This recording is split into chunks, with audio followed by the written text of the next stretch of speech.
What's up, everyone? Today I want to share with you 3 quick ways that you can improve your playing as a worship musician playing at your church. And these can apply to you whether you are a guitar player, a bass player, a keys player, or even a drummer.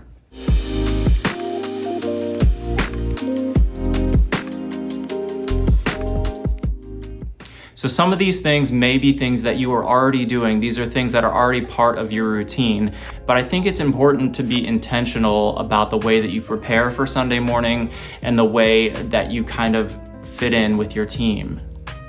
So the first tip that I have for you comes when you are preparing for rehearsals and you're practicing at home. And the tip is to listen to the dynamics in the transitions in the song that you're learning. A lot of times we listen to the song, we look at the chords, and we just play the parts that we're going to be playing. But if you take that intentional time to listen to where's the song building, where is it at its peak, where is it more quiet, and where can I fall back in the song or not play at all, and really paying attention to where's the song transition and what do I think the roadmap of that song is. And no matter what instrument you are on, taking note of this is where the drums come in, this is where the keys come in, this is where the bass does this, and how can I complement that, and how can I fit in with that?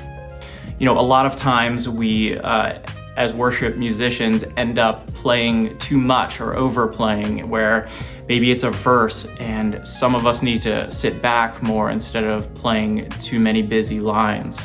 And that can apply to any instrument. So take that extra time to think about where is the dynamics in the song, where can I, poke out more, where can I be either sitting out or laying back with my dynamics so that I'm not just playing like this the whole way through, but there's kind of an ebb and flow to my playing that fits in and kind of highlights what's going on. So the second tip that I have for you, tip number 2, is to know your team.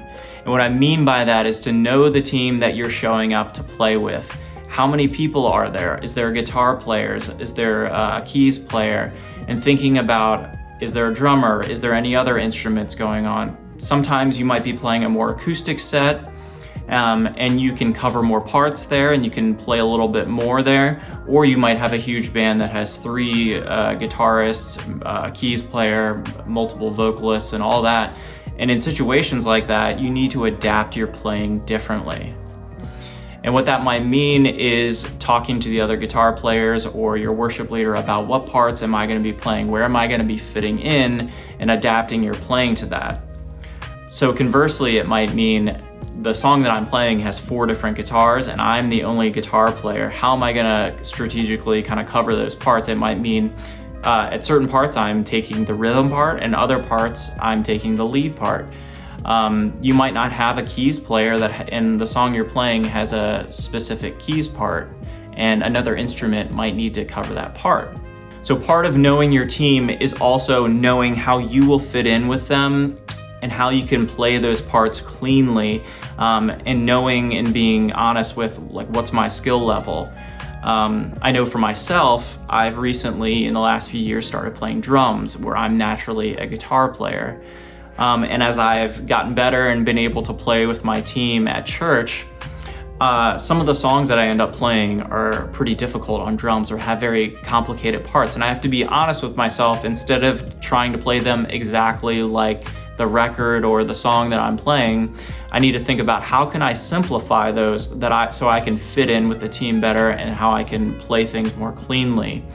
You don't necessarily always have to play it the way that it is on the Elevation or the Hillsong or what have you's version. You can simplify it and still play it with excellence, play it cleanly. So the final tip I have for you to help you improve is to listen back to your service, whether it be through a live stream mix or a recording mix or just recording it on your phone during practice. I think being able to listen back to the service, listen back to what the band actually sounded like in the mix is super helpful. So what this really helps you do is take a step back and listen to what is actually happening in the mix, what is the congregation actually hearing. And things might stick out to you immediately, like, oh, my guitar is clashing with the keys in this one part, or at this one part, I'm playing too much or I'm playing too loud. I think just being able to be outside of just rehearsal and Sunday morning, take a step back and listen to those things can be really helpful. And so as you're listening back to your service, kind of pay attention to, was my timing off anywhere? Was there parts where I could have played less? Is there parts where I could have played more? And as we talked about earlier with dynamics and kind of knowing your team, where was I off on some of those things and where could I improve? And so ultimately, you don't need much. You could record it on your phone, you could have someone record a video, or maybe your church does have a live stream that you can listen to. But I think it can be really helpful to listen back to the band in a full mix and hear what it actually sound like. So I hope those were helpful for you. These might be things that you're already doing in your normal routine, but again, I think it's important that we be intentional about them. And so thanks for checking out this video. If you liked it, please subscribe to the channel to see more videos just like this one. Leave a comment below if you have any tips for improving as a worship musician, and I will see you all in the next one.